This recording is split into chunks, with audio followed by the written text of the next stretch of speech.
नमस्कार, नीलम फॅशन क्रिएशनमध्ये तुम्हा सर्वांचं खूप खूप स्वागत आहे. आजच्या व्हिडिओमध्ये मी तुम्हाला 30 साईज प्रिन्सेस कट ब्लाऊजचं ड्राफ्टिंग जे आहे ते सांगणार आहे. एकदम परफेक्ट असा हा ब्लाऊज बसतो.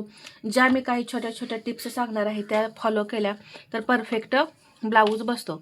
इथे ब्लाऊजची उंची 13 इंच आहे, तर मी इथं 14 इंचावरती मार्किंग करून घेतलेलं आहे. पहा, अजून एकदा असंच मी 14 इंचावरती मार्किंग करून घेतलं आणि ही लाईन मी ओढून घेतली. ठीक आहे, हे झालं उंची.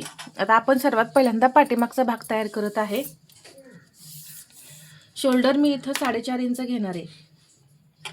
पहा, 30 साईज आहे तर फक्त 4.5 इंच शोल्डर घ्यायचं आहे. जर शोल्डर पट्टी तुम्हाला जास्त हवी असेल तर 4.25 इंचापर्यंत तुम्ही इथे शोल्डर जे आहे ते घेऊ शकता. 4.5 इंच मी फक्त शोल्डर घेतलंय आणि 5 इंच इथे मी मुंडा घेणार आहे. अशी एक मी लाईन ओढून घेते आणि इथे कशी या पद्धतीने मी लाईन ओढून घेतली. पहा, इथे छातीचा चौथा भाग आपल्याला टाकायचा आहे. 30चा चौथा भाग होतो 7.5 इंच. तर इथून पहा असं 7.5 इंचावरती मार्किंग करून घ्यायचं. याच्या पुढे हे 1.5 इंच मार्जिन.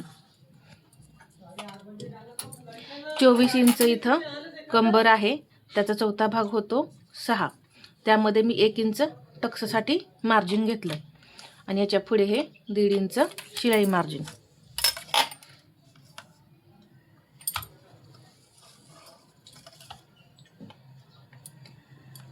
इथे कमरेचा चौथा भाग करायला विसरायचं नाही, नाहीतर फिटिंगमध्ये सुद्धा प्रॉब्लेम येऊ शकतो. म्हणजे अंदाजे तुम्ही घेतलं तर एकतर इथं तुमची कमी मार्जिन राहील किंवा जास्त राहील. जास्त राहिले तर अशी तिरकी शिलाई येईल. पहा, अशी तिरकी शिलाई येईल आणि कमी राहिलं तर अशी तिरकी जाईल. त्यासाठी आपल्याला कमरेचा चौथा भाग प्लस 1 इंच टक्स आणि 1.5 इंच मार्जिन.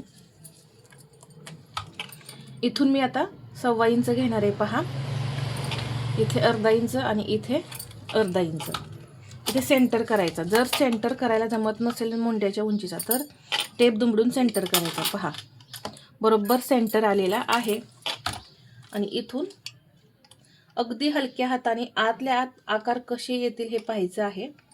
पहा, या पद्धतीने किती सुंदर असा आकार मुंड्याचा तयार झाला.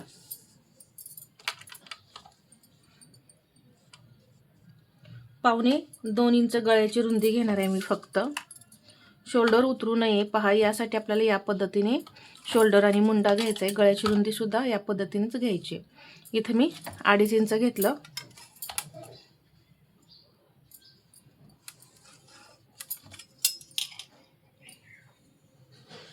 आणि अशा गळ्याला आकार दिले.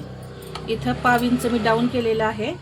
पहा, गळ्याकडे, म्हणजे शोल्डर उतरत नाहीत. स्टिच करताना या पद्धतीने स्टिच करायचं आहे. तर हा झाला आपला पाठीमागचा भाग. पुढच्या भागात आपण ड्रॉ करून घेऊया.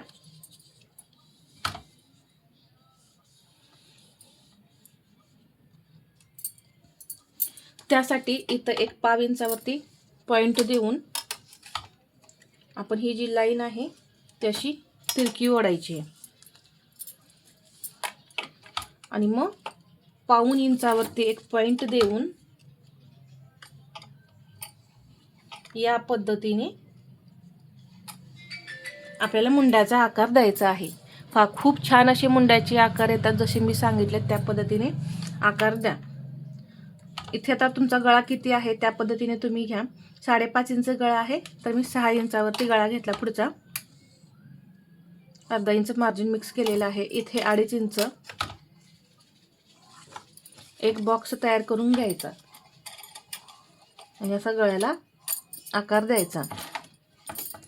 इथे आपल्याला हुकाय पट्टीसाठी मार्जिन घ्यायचंय. पहा, एक 1.5 इंच मार्जिन घ्या. टक्स पॉइंट काढायचा आहे. टक्स पॉइंट काढण्यासाठी पहा, छातीचा चौथा भाग प्लस 1 इंच करायचं. किती झाले? 8.5 इंच. तर मी इथं 8.5 इंचावरती मार्किंग करून घेणार आहे. एक लाईन ओढून घेऊ टक्स पॉइंटची.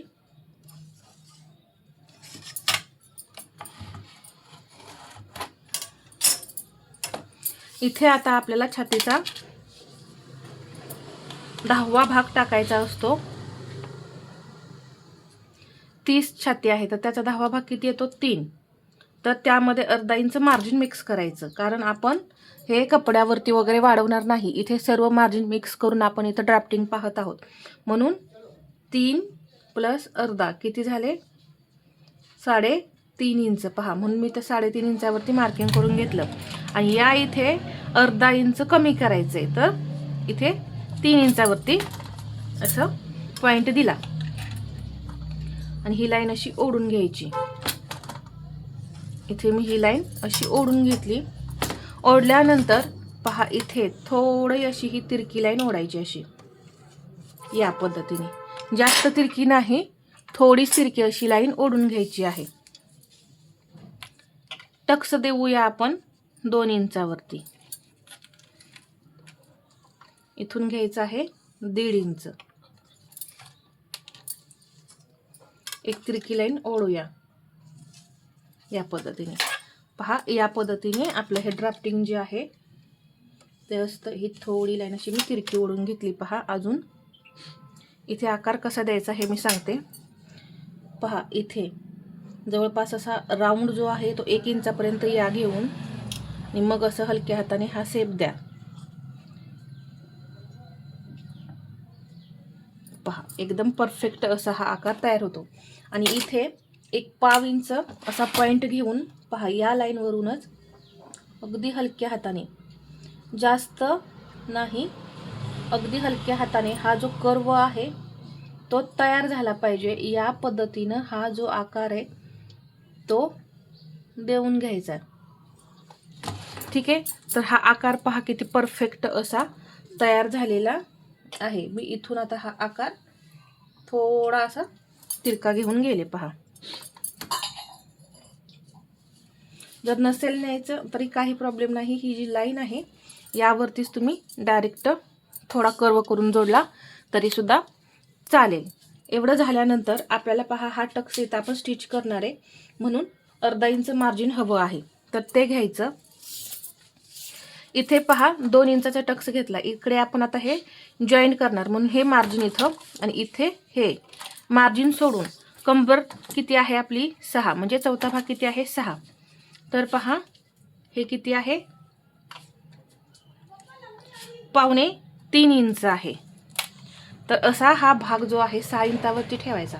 पहा, इथं मी 6 इंचावरती इथं टेप ठेवला, हे मार्जिन सोडून, आणि 2.25 इंच आलेलं, म्हणून हे पहा 2.25 इंच मी इथं पॉइंट दिला आणि याच्या पुढे हे 1.5 इंच मार्जिन. तर तुम्हाला हे लक्षात आलंच असेल. आणि हे असं जोडून घ्यायचं. कमरेचा चौथा भाग करायचा. तर हे किती येते पाहायचं आणि टेप सोडून पहा, इथं 6 इंचावरती टेप ठेवून 2.25 इंचावरती मार्किंग करायचं, म्हणजे आपोआप कंबर आपली निघते. 8.5 इंच हा भाग आहे.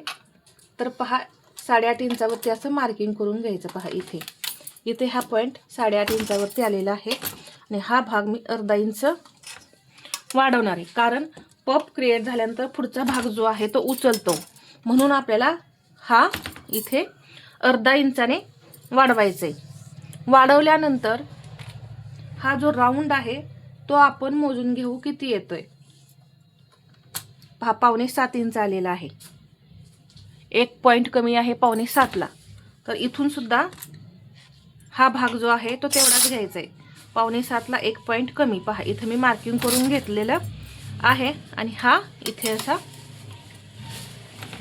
जोडून घ्यायचा.